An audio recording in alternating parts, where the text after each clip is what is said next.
la niña que predijo su propio asesinato en un diario escolar. La luz del sol colombiano caía sobre el pequeño pueblo como un manto de oro líquido, bañando las calles empedradas y las casas de colores pasteles en un ambiente de serenidad. El aire estaba lleno del dulce aroma de los cafetales cercanos y el canto de los pájaros que habitaban en los árboles frondosos que bordeaban las calles. La temperatura era agradable, con una suave brisa que mecía las hojas de los árboles y traía el sonido lejano de un río que corría por el valle. En este pintoresco pueblo, una niña de 10 años llamada Sofía vivía con su familia en una casa de 2 plantas, con un jardín lleno de flores y un árbol de mango que daba sombra a la entrada. La casa estaba pintada de un color azul claro y tenía un techo de tejas rojas que brillaban bajo el sol. La familia de Sofía era humilde, pero feliz, y la niña era la luz de la casa, con su sonrisa contagiosa y su energía inagotable. Sofía era una niña curiosa y creativa, que amaba dibujar y escribir en su cuaderno. Pasaba horas en su habitación, rodeada de papeles y lápices, creando historias y personajes que la transportaban a mundos imaginarios. Su maestra, la señorita Rodríguez, la había animado a escribir y a desarrollar su creatividad, y Sofía se había enamorado de la escritura. La mañana era el momento favorito de Sofía, cuando el sol estaba saliendo y el mundo parecía lleno de posibilidades. Se levantaba temprano, se vestía con su uniforme escolar y bajaba a la cocina, donde su madre la esperaba con un desayuno caliente y un abrazo. La madre de Sofía era una mujer cariñosa y trabajadora, que se desvivía por darle a su hija todo lo que necesitaba. El padre de Sofía era un hombre callado y responsable, que trabajaba en una fábrica cercana y siempre estaba dispuesto a ayudar a su familia. La familia de Sofía vivía en una calle tranquila, rodeada de vecinos amables y conocidos.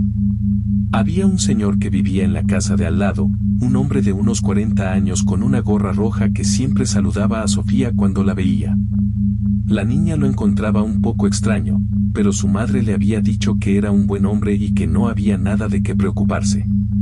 Sofía se preparaba para ir al colegio, recogiendo su mochila y su cuaderno, y saliendo de la casa con su madre, que la acompañaba hasta la esquina de la calle.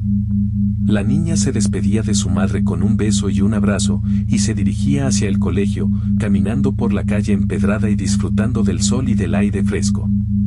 La mañana era un momento de paz y tranquilidad, antes de que el día se llenara de actividades y responsabilidades. Y Sofía, con su sonrisa y su energía, se dirigía hacia el colegio, sin saber que su vida estaba a punto de cambiar para siempre. La mañana del viernes era soleada y cálida, con una temperatura de 22 grados Celsius. El aire estaba lleno de los sonidos de los pájaros cantando y el murmullo de las conversaciones de los vecinos que se saludaban en la calle. Sofía caminaba por la acera, disfrutando del sol en su rostro y del viento en su cabello, cuando de repente escuchó un sonido detrás de ella.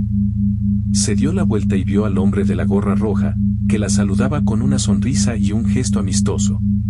La niña se sintió incómoda, pero no pensó que hubiera nada malo en ello. El hombre se acercó a ella y le preguntó si quería subir a su coche para que la llevara al colegio. Sofía dudó por un momento, pero el hombre le aseguró que era un favor para su madre, que estaba muy ocupada ese día. La niña se sintió confundida, pero el hombre parecía tan amable y convincente que decidió subir al coche. En ese momento, el sol se escondió detrás de una nube, y la sombra del hombre se proyectó sobre la cara de Sofía, como si fuera un presagio de lo que estaba por venir. El coche olía a cuero y a gasolina, y Sofía se sintió un poco mareada. El hombre arrancó el motor y comenzó a conducir, pero no se dirigió hacia el colegio. En su lugar, tomó un camino secundario que llevaba a un cañaveral abandonado. La niña se dio cuenta de que algo estaba mal y comenzó a gritar, pero el hombre la sujetó con fuerza y le tapó la boca. El sonido de sus gritos se perdió en el viento, y el coche siguió avanzando por el camino solitario. El cañaveral estaba lleno de maleza y arbustos, y el aire estaba lleno de mosquitos y otros insectos. El hombre detuvo el coche y se bajó, llevándose a Sofía con él. La niña se debatió con fuerza, pero el hombre era demasiado fuerte.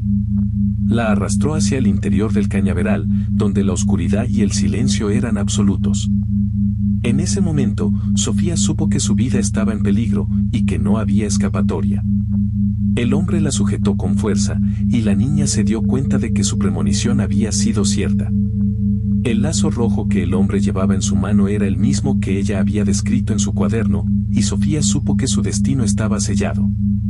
El horror y el miedo la invadieron, y la niña se preparó para lo peor. El hombre se inclinó sobre ella, y su aliento cálido y pesado la envolvió, como si fuera el fin de todo.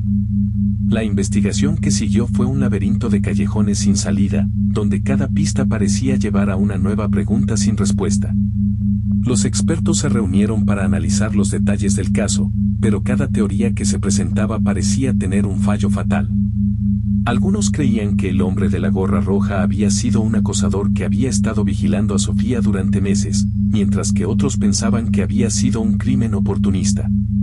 Sin embargo, no había pruebas concretas que apoyaran ninguna de estas teorías.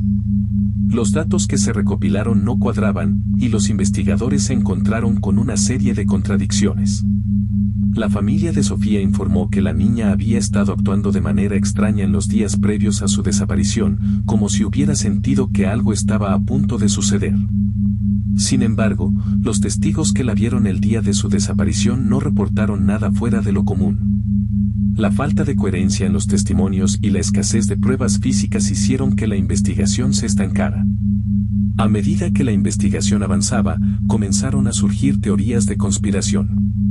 Algunos creían que el hombre de la gorra roja había sido un cebo, y que el verdadero responsable había sido alguien cercano a la familia. Otros pensaban que la desaparición de Sofía había sido un acto de venganza contra la comunidad. Sin embargo, no había evidencia que apoyara estas teorías, y los investigadores se encontraron con un muro de silencio y negación. El impacto psicológico del caso en los testigos y los investigadores fue profundo. Muchos de ellos comenzaron a experimentar pesadillas y flashbacks, y algunos incluso tuvieron que someterse a terapia para superar el trauma.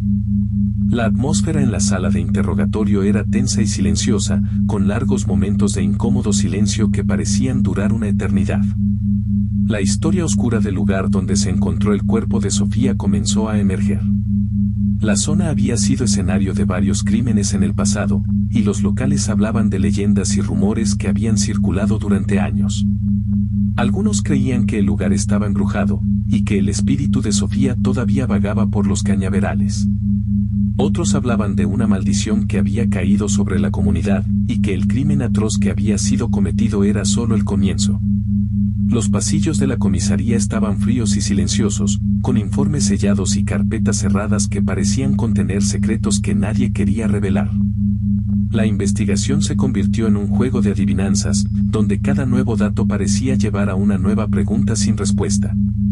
Y en el centro de todo, el lazo rojo que había sido encontrado en el cuerpo de Sofía parecía ser el único hilo que conectaba todos los cabos sueltos del caso. Sin embargo, incluso ese hilo parecía estar a punto de romperse, dejando a los investigadores con más preguntas que respuestas. La oscuridad y el misterio parecían cerrarse sobre el caso, y la verdad parecía estar a punto de desaparecer para siempre. La comunidad quedó marcada para siempre por el crimen atroz que había sido cometido.